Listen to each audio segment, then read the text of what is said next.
কাঁচা আলুর মধ্যে একটা ডিম দিয়ে সহজে তৈরি ভীষণ মজাদার একটি নাস্তা তৈরি করে দেখাবো।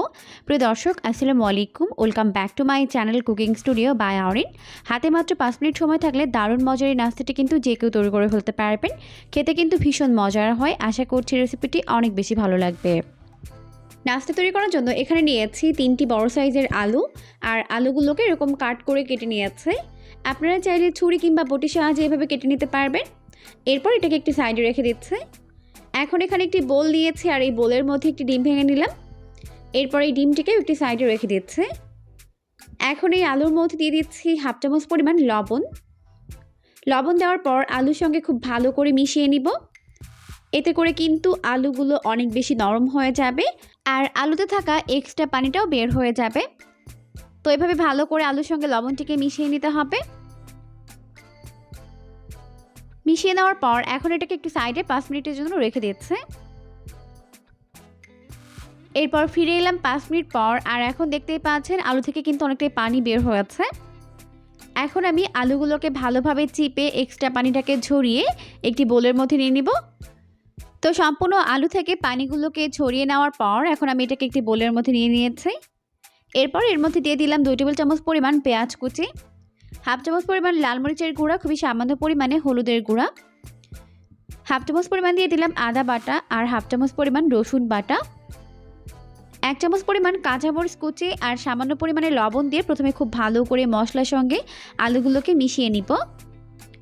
আর আগে যেহেতু আমরা লবণ দিয়ে মেখে রেখেছিলাম, তাই কিন্তু লবণটাকে বুঝে অ্যাড করতে হবে।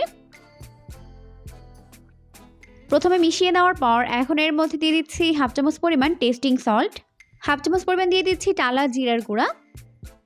এরপর আবারও এটাকে ভালো করে মিশিয়ে নিচ্ছে।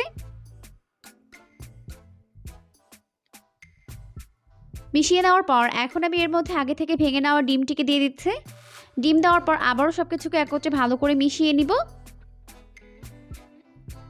মিশিয়ে নিয়েছি। এরপর আমি এর মধ্যে অ্যাড করে দিচ্ছি ময়দা। ময়দা এখানে বাইন্ডিংয়ের কাজ করবে। আপনারা চাইলে এখানে ময়দার পরিবর্তে বেসনও ব্যবহার করতে পারবেন। আমি এখানে 1/3 কাপ পরিমাণ ময়দা দিয়ে দিয়েছি। দিয়ে খুব ভালো করে সব কিছুকে মিশিয়ে নিচ্ছে। তো মিশিয়ে নেওয়া হয়ে গেছে। এখন আমি চলে যাচ্ছি নাস্তাগুলোকে ফ্রাই করে নেওয়ার জন্য। তো নাস্তাগুলোকে ফ্রাই করার জন্য চুলায় একটা প্যান বসিয়ে দিয়েছে। যথেষ্ট পরিমাণে সয়াবিন তেল দিয়ে তেলটিকে ভালোভাবে গরম করে নিয়েছে। আর অবশ্যই এই পর্যায়ে তেলটিকে ভালোভাবে গরম করতে হবে, নাহলে কিন্তু ভেতরে তেল প্রবেশ করবে। এরপর আমি এর মধ্যে একবার যতগুলো ধরে দিয়ে দিয়েছি।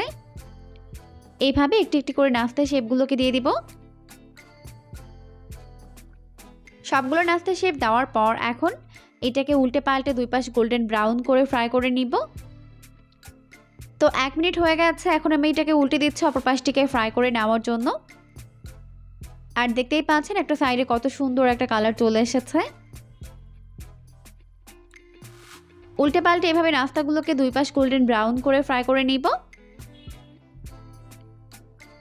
তো এখন আমাদের নাস্তাগুলো 2 পাশ গোল্ডেন ব্রাউন করে ফ্রাই করে নেওয়া হয়ে গেছে। এখন আমি এগুলোকে ভালোভাবে তেল ছড়িয়ে তেল থেকে উঠিয়ে নিয়েছি।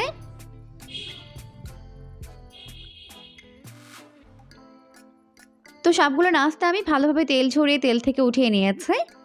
আমি এগুলোকে টমেটো সস দিয়ে সার্ভ করেছি। আপনারা পছন্দ মতো সস কিংবা চাটনির সঙ্গে সার্ভ করতে পারবেন।